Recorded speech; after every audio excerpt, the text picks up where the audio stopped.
अस्सलामुअलैकुम जी, मैं हूँ लैबा अब्बासी और आप देख रहे हैं देसी स्पोर्ट्स पर क्रिकेट कैप्सूल्स बाय लैबा अब्बासी। और आई एम सो सॉरी, आज का एपिसोड जो है वो थोड़ा सा लेट हो गया है बिकॉज एक मसला हो गया था। But let's just not talk about it and let's talk about that what is happening in Pakistan cricket, क्योंकि आज का दिन बहुत अहम था, आज का दिन बहुत ज़्यादा ज़रूरी था।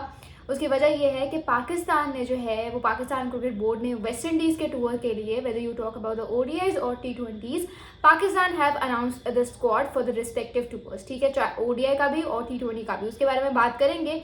और इंडिया वर्सेस इंग्लैंड, जो ये मैनचेस्टर में टेस्ट खेला जा रहा है, it is getting interesting day by day and I am gonna talk about each every bit of it.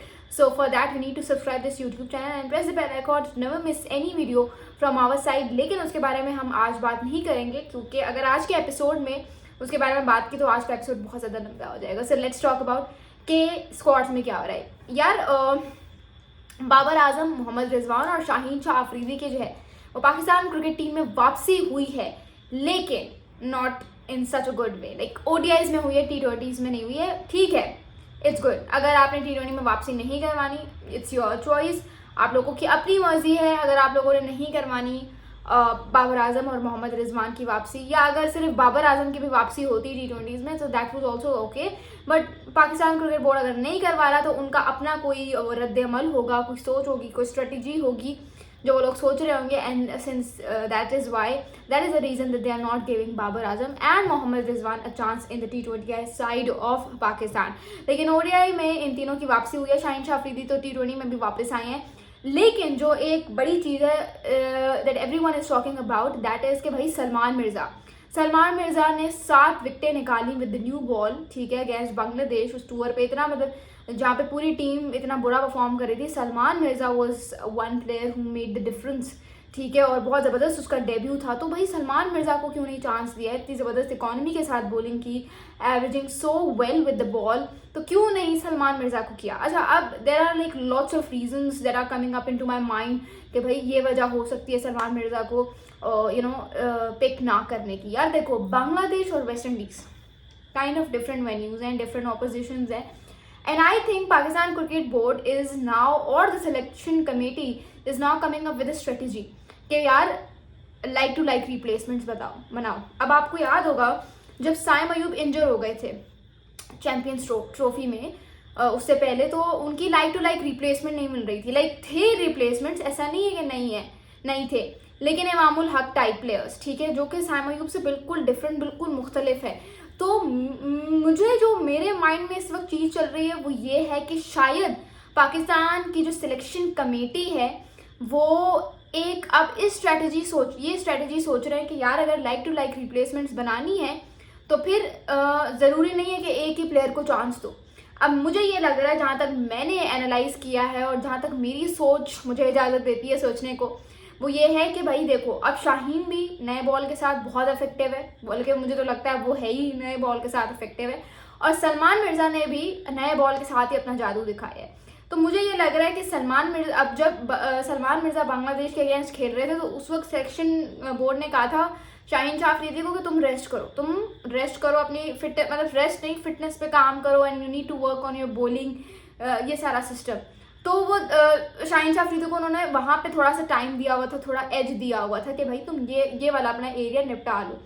अब मुझे लग रहा है कि भाई जाहिर सी बात है, पाकिस्तान, आपको पता है इतने टूर्स नहीं होते, तो और कहाँ अगर रिप्लेसमेंट बनानी भी है तो इन्हीं टूर्स के दौरान बनानी है. तो फिर सलमान मिर्जा को तो पता चल गया कि वो कैसा है. जाहिर सी बात है, 1 सीरीज इज़ नेवर इनफ, लेकिन थोड़ा सा पता चल गया कि लड़का कितने पानी में है.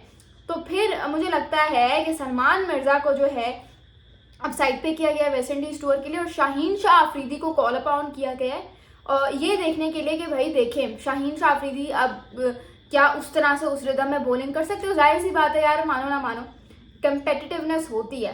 ठीक है, आप प्रोफेशनल जो एक होते हैं ना, जेलसी या professional competitiveness, it can't be ignore, चाहे जितनी भी भाईचारा या जितनी भी यूनिटी आ जाए. तो जाहिर सी बात है शाहीन शाह अफरीदी ने देखा होगा कि यार ये तो बड़ी तगड़ी रिप्लेसमेंट आ गई है, तो शायद उनके दिमाग में कुछ चल रहा हो कि यार आई नीड टू वर्क, मुझे काम करने की ज़रूरत है, ऐसे नहीं चलेगा, बहुत मेरी जगह फिल करने वाले बैठे हुए हैं.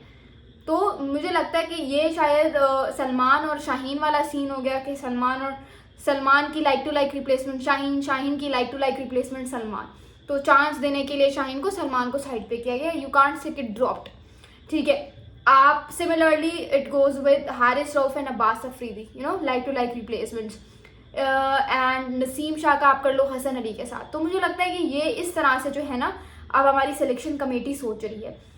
लेकिन ये भी नहीं कहा जा सकता कि बिल्कुल ही शायद इस तरफ है हमारी सिलेक्शन कमेटी या पाकिस्तान क्रिकेट टीम। उसकी वजह यह है कि अहमद दानियाल, उसने कितना मतलब ठीक ठाक वो भी था, लेकिन उसने क्या किया आखिरी मैच में। So one match is never enough, ठीक है। तो ये भी चीज़ हो सकती है। आप इस बात का बतंगड़ ना बनाओ कि यार अहमद दानियाल इतना अच्छा था, भाई बांग्लादेश के अगेंस्ट आखिरी मैच में परफॉर्मेंस आई है, ठीक है, और वो भी आपको एक तरह से साहिबजादा फरहान ने जितवाया। आप लोग ऐसे रिएक्ट ना करो कि जैसे बांग्लादेश से आखिरी मैच जीत के हमने कोई वर्ल्ड कप अपने नाम कर लिया। तो भाई हौले हो जाओ, ठीक है। सारे प्लेयर्स को फिट इन करना है। अगर ड्रॉप हो भी गया कोई या किसी को चांस नहीं भी मिला तो आगे मिल जाएगा, ठीक हो गया। उसके अलावा जी मुझे जो एक अफसोस है ना कि यार ओडीआईज में आप देख लो, आप हसीबुल्लाह खान की बात कर लो, he is averaging 51 in list A cricket, लेकिन उसको कोई लिफ्ट ही नहीं करा रहा, उसको ओडीआईज में लिया ही नहीं। हालांकि इतनी आवाज़ उठाई गई पिछले दिनों उनके लिए, इतना बड़ा एक चीज़ हुई, लेकिन हसीबुल्लाह के बारे में कोई बात ही नहीं कर रहा। So that is something which is very depressing for me. उसके अलावा आप बात करो खुदिल शाह की, भाई चैम्पियंस ट्रॉफी में वो आपका टॉप रन स्कोरर था, खुदिल शाह टॉप रन स्कोरर था। आप बात कर लो खुदिल शाह की, तो he is very good in one day format, ठीक है, लेकिन खुदिल शाह को T20s में डाल दिया, वनडे में उसका नामो निशान है ही नहीं। उस्मान खान की कश्ती वहाँ यूएई से डिबो के अब उसको यहाँ पे कोई पूछ नहीं रहा, ना वो बंदा ओडीआईज में ना T20s में। ये बहुत गलत हो रहा है उस्मान खान के साथ। तो यहाँ पे कुछ बातें हैं, कुछ चीज़ें हैं जो मुझे काफ़ी डिस्टर्बिंग लग रही है कि यार ऐसा भी नहीं है कि इन प्लेयर का कोई चांस ही नहीं बनता था, ठीक हो गया। Irfan Khan Niazi, I don't know, so there are players जिनके लिए मैं काफ़ी ज़्यादा अफसरदा हूँ कि इनको क्यों नहीं पूछा गया, दे वर गुड इनफ, तो इनको क्यों नहीं लिफ्ट कराई जा रही। आकिब जावेद न्यूजीलैंड में ही वाज एब्सोल्युटली बैंगर, उसको नहीं पूछा गया। तो कभी कभी प्लेयर्स रह जाते हैं, बट दैट डजंट मीन कि यार कुछ गलत हो रहा है। लेकिन सलमान मिर्ज़ा पे भाई आहिस्ता हौले आओ, उस बंदे पे हो जाएगा काम, ठीक हो जाएगा। इट्स नॉट लाइक कि यार ये क्या हो गया, ये क्या हो गया। But what I am excited for is के Babar Azam, what is he going to be doing against West Indies. Sorry for the break. तो मुझे ये जो है कि बड़ी मैं एक्साइटेड हूँ ये देखने के लिए कि बाबर आजम की क्या परफॉर्मेंस होगी, मोहम्मद रिजवान की क्या परफॉर्मेंस होगी, बिकॉज ब्रेक के बाद आ रहे हैं और बाबर आजम तो ठीक ठाक ब्रेक के बाद आ रहे हैं। So I am really excited to see them. What do you guys think about this squad? Do tell me in the comments below, and for more such interesting videos please subscribe Desi Sports. Thank you so much. This is Laba Basi signing off.